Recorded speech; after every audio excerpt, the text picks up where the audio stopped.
Hey y'all, welcome back to my channel. We're here today with my husband Sam. Hi.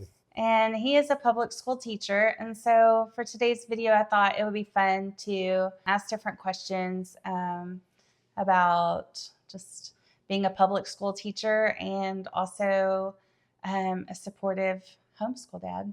So thanks for joining me. You're welcome. Thank you for having me. You want to show them a little bit about yourself, show them some of your break. I'm not going to show them anything. I'm not going to dance or do anything like that, but I'll tell you a little bit more about it. I've been a public school teacher in Texas for going on 22 years this year. I've served in many different capacities. I served as a social studies classroom teacher for a majority of those 22 years, taught world history, world geography, U.S. history, government, and economics. And for the last 3, about to be 4 years, I've served in the special education classroom, focusing on as a special education case manager and instructional liaison. So essentially what I do is work with our special education students in our schools population, assisting them to be successful, as well as working with teachers to help them implement accommodations and ideas about how to help their students who struggle academically. Now a little dance for everybody? No, thank you. Okay. You don't want to see me dance.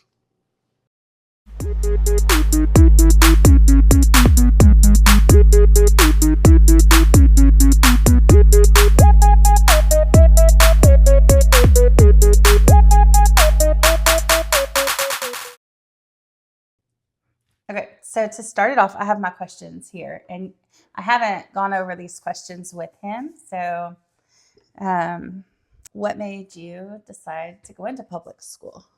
Well, it was always my dream. I mean, it's what I wanted to do. That's what I went to college for, is I wanted to become a teacher and a coach. And it's all I ever wanted to do. But, helping children, helping them learn, helping them grow, seeing the positive effects that education and interpersonal relationships can have on a child and their development is incredible. And so I get a lot of satisfaction by these relationships and seeing these kids do so well in school. And then I have, how many years have you been teaching and what subjects? But you've already done that. Yeah. But he was also a football coach all the majority of the years, except for the last couple of years. And what you coached football? You kind of coached all the sports. Yeah, I coached football. I coached basketball. I've done track. I've done baseball. But most of the sports at the Texas high school level, I've done that. It just was a time where I decided it was time for a change, and I wanted to be there more for my family and to see them and enjoy activities and doing things that they like to do.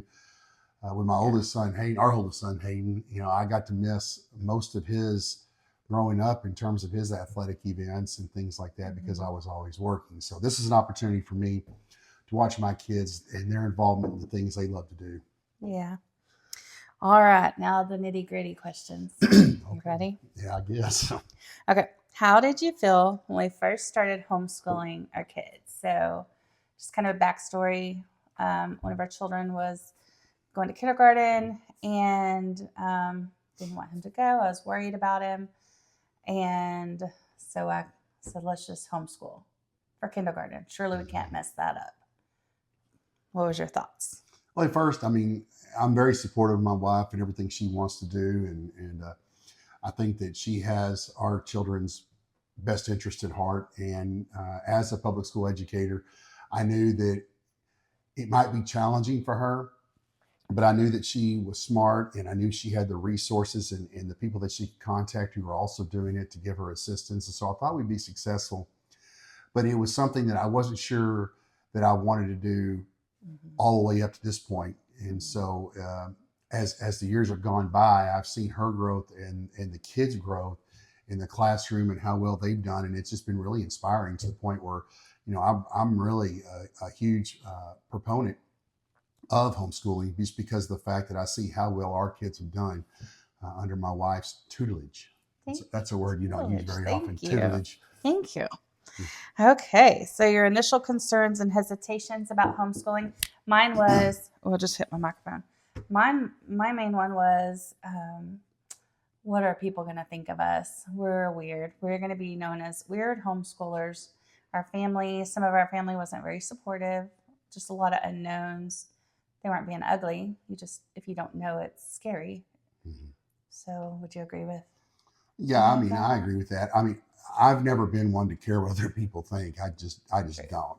Yeah. The way I look at it is whatever decision we make for our family is what we're going with, and I could care less what other people think. Mm-hmm. So, what people think about me or us or whatever is inconsequential.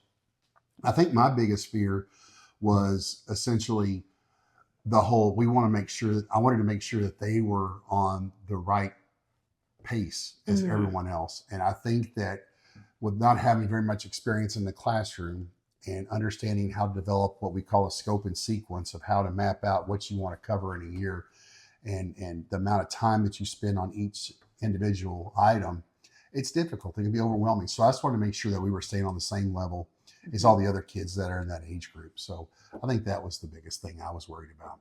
And also, I think that a lot of it, we would always say, well, one more year and then we'll see. And so then, you always had to kind of hope that you were doing enough to where if they went to public school that they could test in their appropriate grade that they were supposed to. So that was kind of scary. Okay.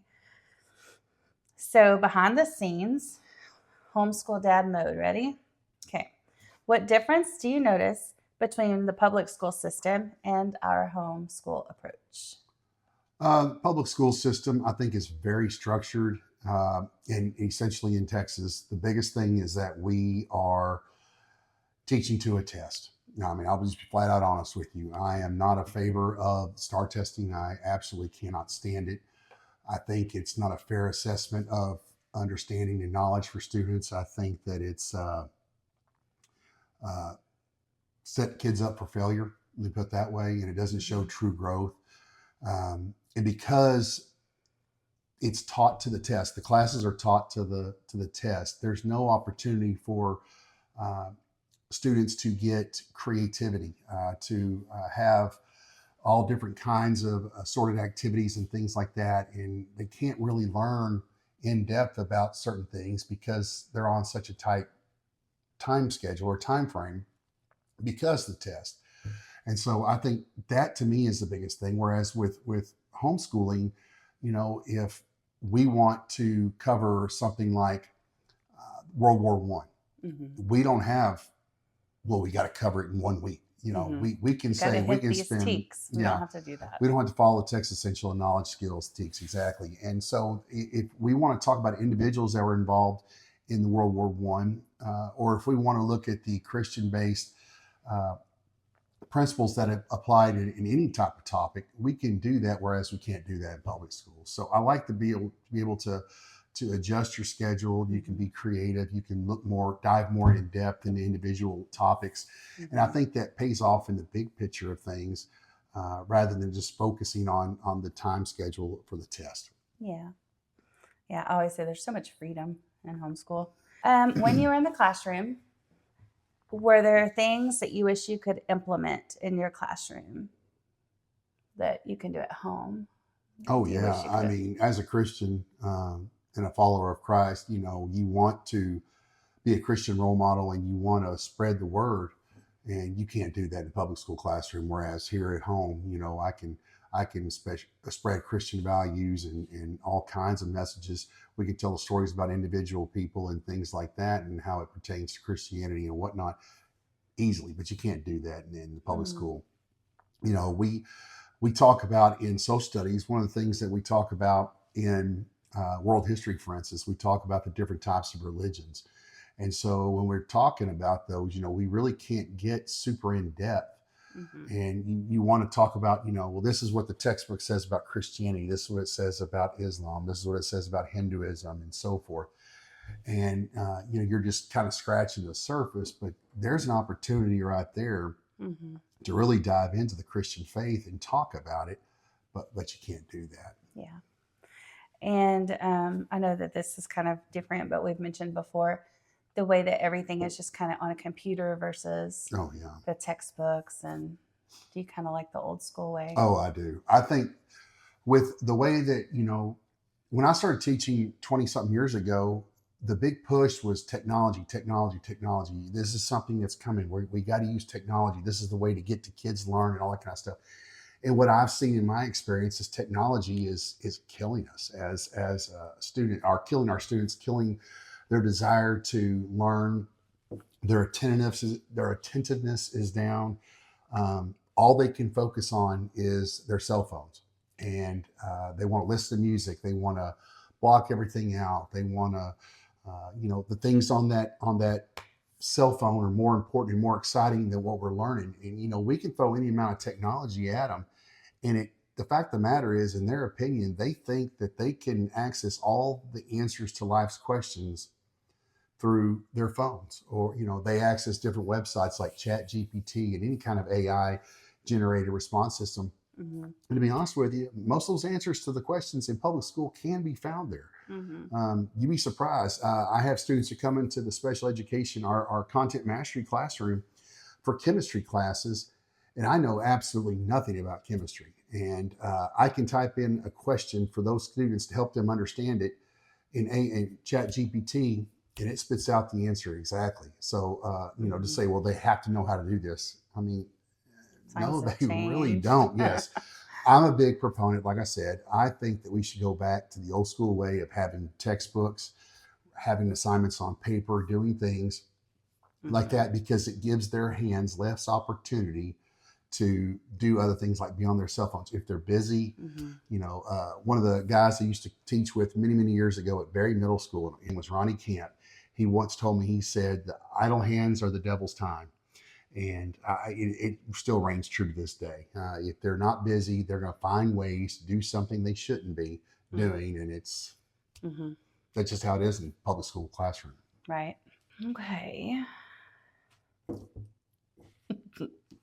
So, have there been moments where you've seen the boys thrive in homeschool in ways that you're not sure would have happened in a traditional school setting?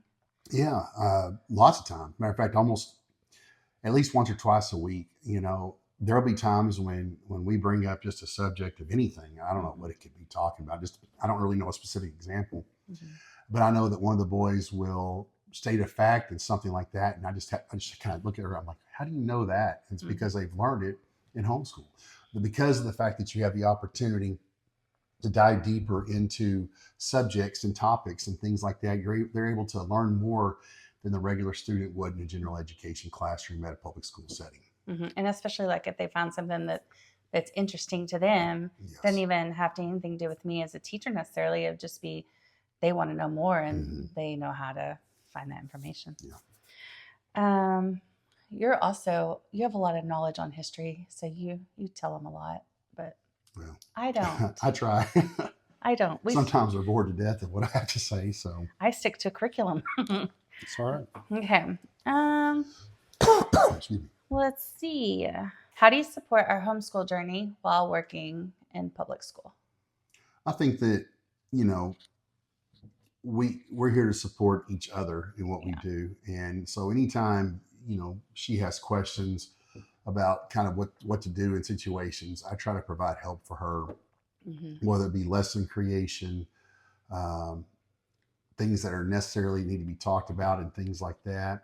But I think that the biggest thing is to just always supporting her, even when others may not agree with what we do.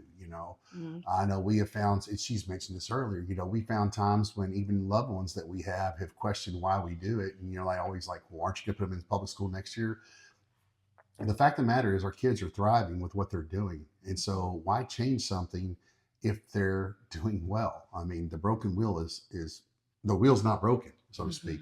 And so there's no reason to fix it. And they do such a good. Now, if there's ever a time where we find that we can't reach them, I mean, if it talks about us having to start teaching things like chemistry, which I already told you is my weak point, or maybe algebra 2 or trigonometry, I mean, that may be a bridge that we need to cross at a later time and make a decision on that. But as of right now, what's working is working. So I just say, let's stay the course. And I'm going to throw out Dennis in math can help us with the math. Oh, that's good. Because, this guy couldn't. Neither could this girl. Okay. Okay. So, what advice would you give to dads or spouses who may be unsure about homeschool for their family?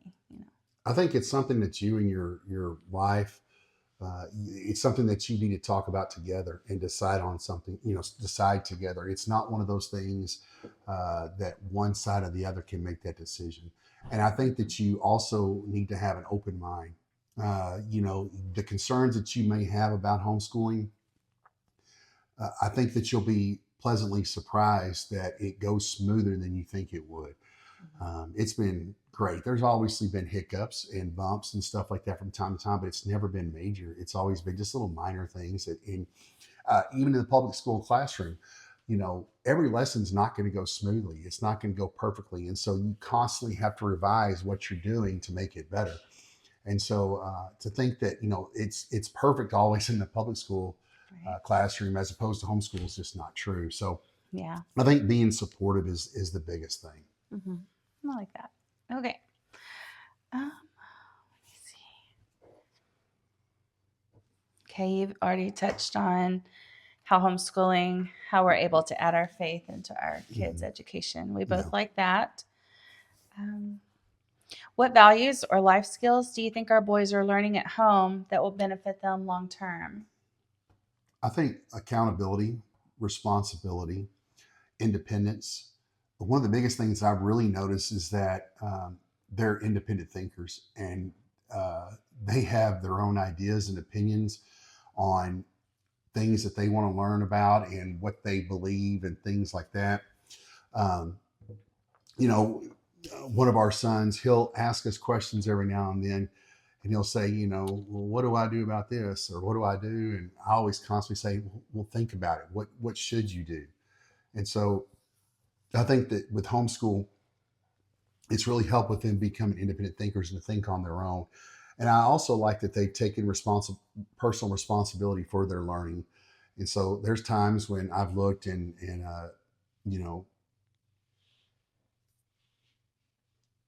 trying to think how to say it. Yeah. They've been out on the table or doing their schoolwork on their own without being persuaded by us to do it. There's been lots of times when they're trying to get something done and they're kind of on a roll and they go. And so I like that. I like that they're taking personal ownership and responsibility for their studies. And I also like that they're finding things that they really like that are just outside of just the whole math, English, social studies, and science. They're diving deeper into subjects and things like that that most people in public school may not be able to do.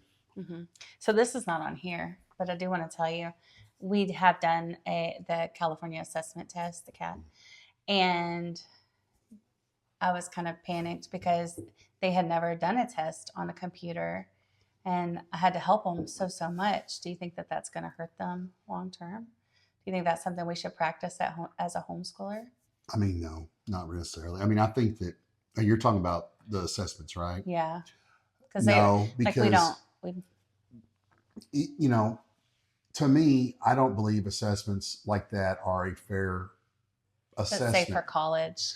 Well, with colleges, that's a little bit different story. Obviously, colleges there for a period of time, the SAT and ACT were not needed.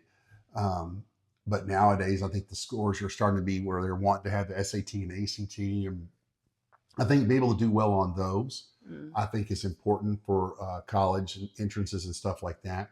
But do you think they need to practice it? I think that you can take preparation classes to do that. And I know a lot of students that do that or did that, that it would be just fine.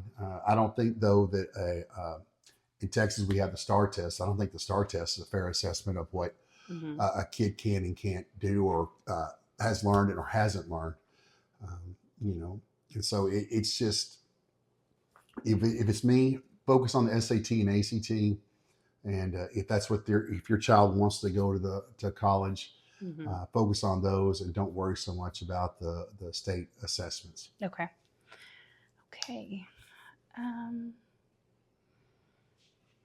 What is one thing that has surprised you the most about homeschooling?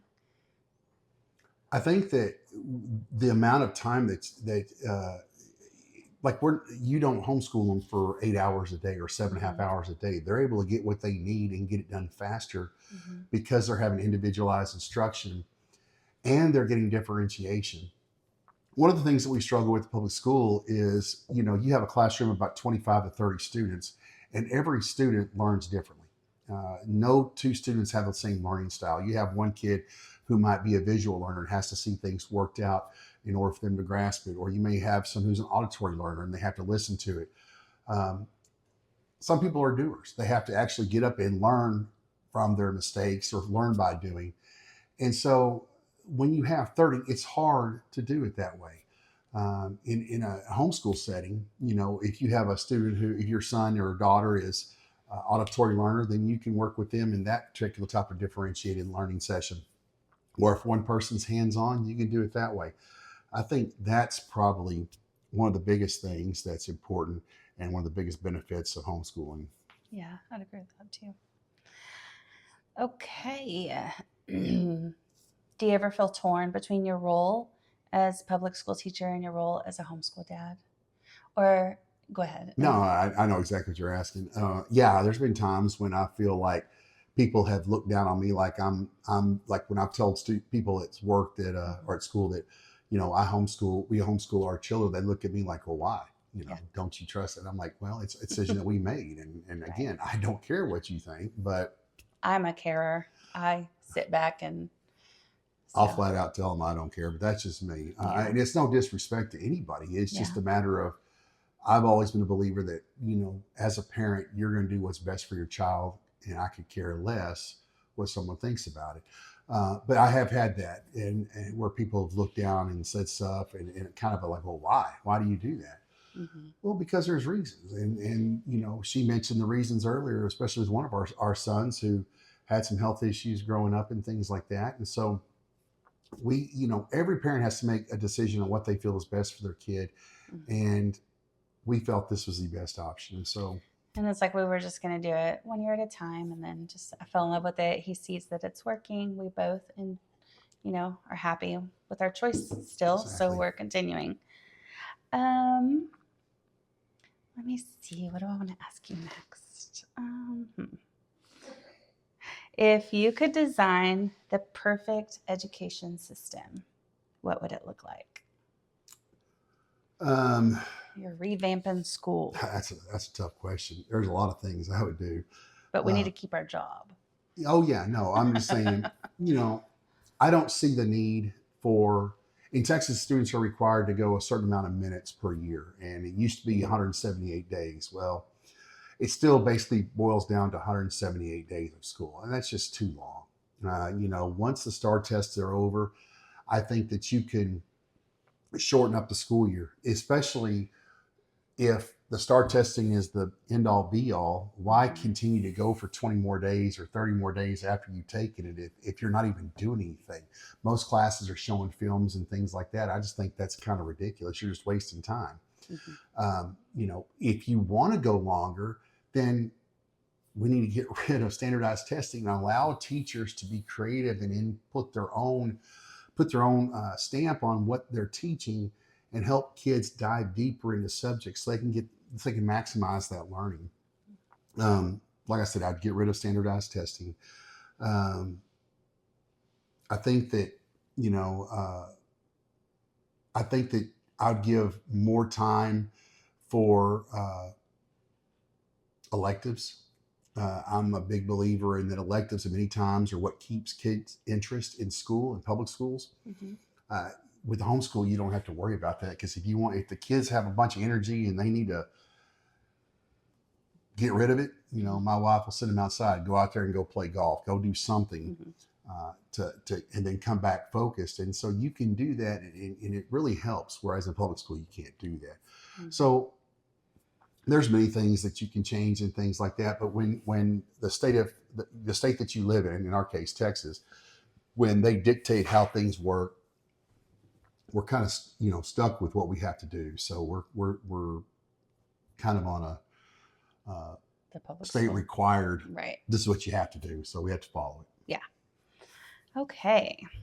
Um, okay. What is one funny or unexpected thing that you've overheard during a homeschool day at home? Oh, I think the funniest thing I've read is the kids, especially when they were younger, when they had to write stories or they had to write reports or things or essays, if you will, and Yeah. some of the stuff they've written about, some of the topics they've chosen, uh, it's some just made me laugh.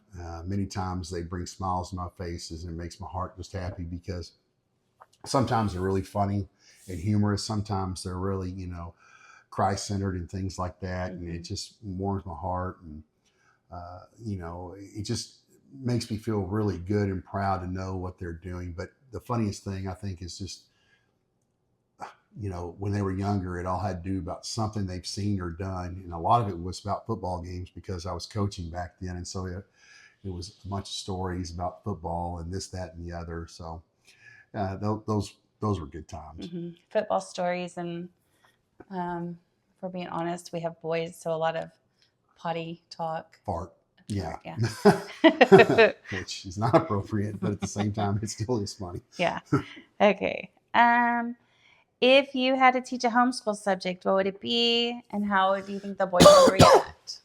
You already. It would be history based. It's something, and how would they react? They probably hate me because No, they like it. They like it. I think though that they associate me with when I come home from work each day. I'll come home, we'll load up the car with our golf clubs and things like that, and off the golf course we go. And I'm kind of like the PE teacher, if you will. So that's what we go do after they're done with school and after I'm done with work.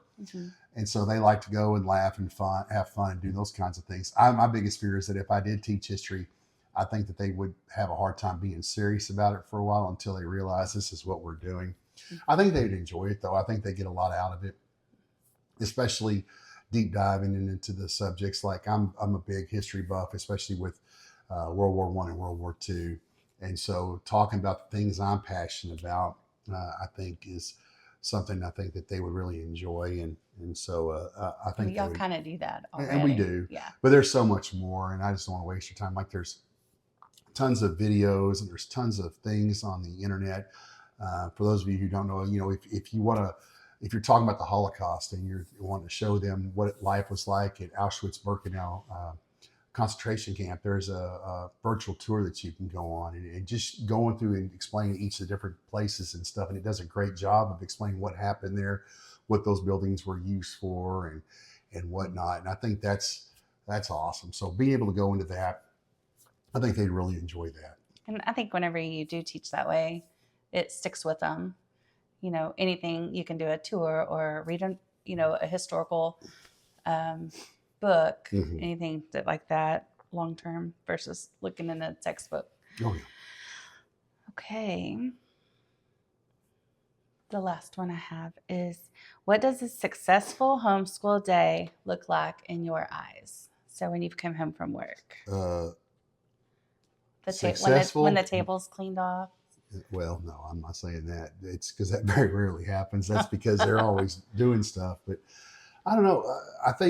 I know that what they're doing because when I've called to check in, and say hi and things like that, Renee always tells me, she always says, "Oh, we're doing reading and we're doing whatever." And I know that they're working on stuff, and that's awesome. And I just rest assured, I just had that trust. I know that they're doing something productive, and I think that's huge. And then I like it when I come home. My favorite thing is when I come home and the boys themselves will tell me that we had a very successful day. That's awesome. I love it when they tell me that because it just makes me feel great. And I realize they've done something good for that day. They were productive. Then there's some times when I get reports from my wife and she says, "Well, they weren't so focused today," or this, that, and the other. I mean, they are kids and they're going to have days and moments where they're not so focused and days they are. But for the most part, the good outweighs the bad 99 out of 100 times. Yeah. So it's just that one time every now and then that happens and it's no big deal. So. Well, thank you for your interview. Thank you for having me. Yeah. I feel so honored. Yeah. So anyway, we just hope you have a really good day and I'll talk to you soon. Don't forget to like and subscribe. Okay, let's redo it because I like that. What do I say? And then what do you say? That's all you got to do. That was fine right there. Oh, Just okay. leave it the way it is. Okay. Cheers. Cheers. Yep. And welcome. It's recording already. Mic check. Mic check. Check 1 2 1 2. Yep. Okay. I'm supposed to say this first. That's fine. Okay.